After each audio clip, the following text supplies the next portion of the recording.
और हमारे साथ विजय लक्ष्मी जुड़ गई हैं। विजय लक्ष्मी, प्रधानमंत्री मोदी चीन पहुंचे उससे पहले जो तस्वीरें हम दिखा रहे हैं वो तस्वीरें बहुत अहम है। शायद उसको चीन में भी देखा जा रहा होगा और अमेरिका में भी देखा जा रहा होगा, पूरी दुनिया तो देख ही रही है कि जो आम पब्लिक है वो प्रधानमंत्री मोदी से मिलना चाह रही है। प्रधानमंत्री मोदी की तस्वीरें ले रही हैं जो अमूमन जापान में नहीं देखने को मिलता है किसी राष्ट्राध्यक्ष के लिए या फिर किसी नेता के लिए।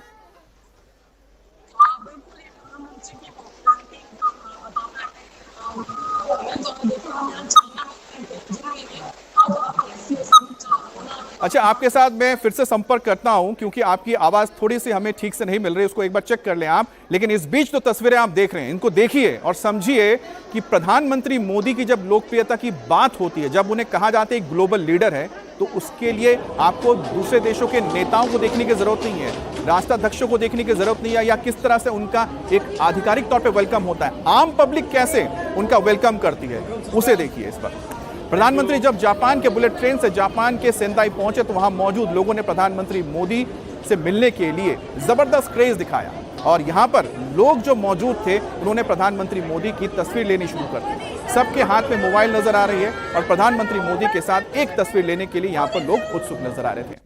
इससे पहले प्रधानमंत्री मोदी ने आज जापान के 16 प्रांतों के गवर्नर से मुलाकात की, उनसे बात की और पीएम मोदी ने कहा कि ये मीटिंग स्टार्टअप, तकनीक और एआई जैसे क्षेत्र में काफी लाभकारी साबित हो सकते हैं। तो प्रधानमंत्री मोदी की यहां पर जापान के अलग अलग राज्यों के गवर्नर्स के साथ मुलाकात हुई है और गवर्नर्स के साथ मुलाकात का मतलब होता है कि दोनों ही देश आपस में व्यापार को आगे बढ़ाएंगे। तो एक बार फिर से मेरे सहयोगी विजय लक्ष्मी के पास चलते हैं। विजय लक्ष्मी, फिलहाल आप तो चीन में मौजूद हैं, वहां पर प्रधानमंत्री मोदी के आने का स्वागत करने के लिए लोग उत्सुकता से इंतजार कर रहे हैं, लेकिन प्रधानमंत्री मोदी जब जापान पहुंचे, ना सिर्फ उन्होंने जापान के साथ भारत के रिश्तों को नया आयाम दिया। अब सोचिए 6 लाख करोड़ का इन्वेस्टमेंट होगा, यानी कि करीब करीब $6 बिलियन से ज्यादा का इन्वेस्टमेंट होने जा रहा है भारत में। और दूसरी तरफ जो क्रेज नजर आया आम पब्लिक में, जो नहीं देखने को मिलता है जापान में, कि लोग स्टेशन में मौजूद खड़े थे जो यात्री प्रधानमंत्री के साथ एक तस्वीर लेना चाहते थे। विजय लक्ष्मी।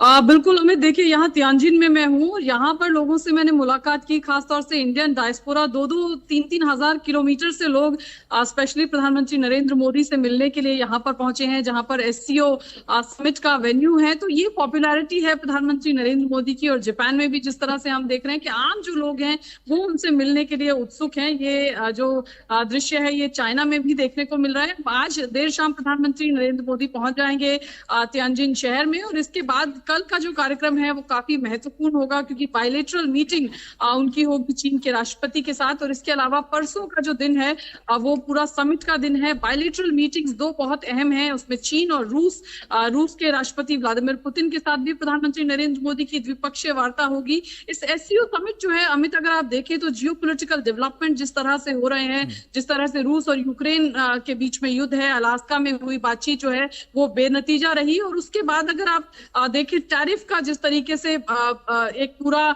ट्रेड और टैरिफ को लेकर के जिस तरीके से कंसंट्रेशन है, जिस तरह से अमेरिका ने भारत पर ये जो टैरिफ लगाया है, इसको लेकर के भी हम देख रहे हैं कि काफी आप टैरिफ वॉर का जो जिक्र कर रही हैं, एक बहुत अहम मुद्दा रहेगा जब एससीओ में प्रधानमंत्री मोदी, व्लादिमीर पुतिन और शी जिनपिंग आमने सामने होंगे। इसको समझिए इस बात से कि जो अमेरिका के पूर्व एनएसए हैं, यानी कि डेमोक्रेट्स, जब बाइडेन होते थे उनके national security adviser Jack Sullivan ने कहा था कि हमने जो करीब 2 दशक के साथ कोशिश करके भारत को अपने साथ लेकर आए, आज ट्रंप ने अपने टैरिफ वॉर से भारत को और दूर धकेल दिया, चीन के पास धकेल दिया। अब जापान में पीएम मोदी को ऑपरेशन सिंदूर पर जापान का समर्थन मिला है। पीएम नरेंद्र मोदी और जापान के प्रधानमंत्री शिगेरू इशिबा ने आतंकवाद पर साझा बयान जारी करके कहा, जिसमें पहलगाम में हुए आतंकवादी हमले की स्पष्ट तरीके से निंदा की गई है, कड़े शब्दों में निंदा की गई है। जापान के प्रधानमंत्री ने लश्कर-ए-तोयबा, जैश-ए-मोहम्मद और आतंकी संगठनों पर ठोस एक्शन की अपील की है और साथ ही कहा कि इस जघन्य कृत्य के गुनहगारों को बिना किसी देरी के जल्द न्याय के कटघरे में लाया जाए।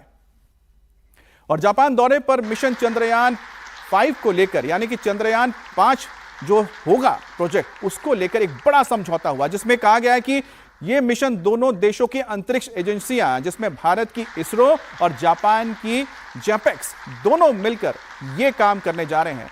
तो जैक्सा और इसरो ये दोनों मिलकर इस मिशन को करेंगे। इसमें दोनों मिलकर चांद के दक्षिणी ध्रुव की स्टडी करेंगे और साथ ही जापान के H3 रॉकेट के जरिए चंद्रयान 5 को लॉन्च किया जाएगा। इतना ही नहीं, इस मिशन में जैक्सा का रोवर जबकि लैंडर इसरो का होगा। और पीएम मोदी ने जापान को टेक्नोलॉजी का पावर हाउस बताया, भारत को टैलेंट का पावर हाउस बताया और दोनों अगर मिल जाएं तो दुनिया पर ये बड़ा काम कर सकते हैं।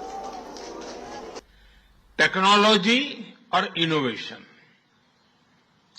जापान टेक पावर हाउस है और भारत एक टैलेंट पावर हाउस है।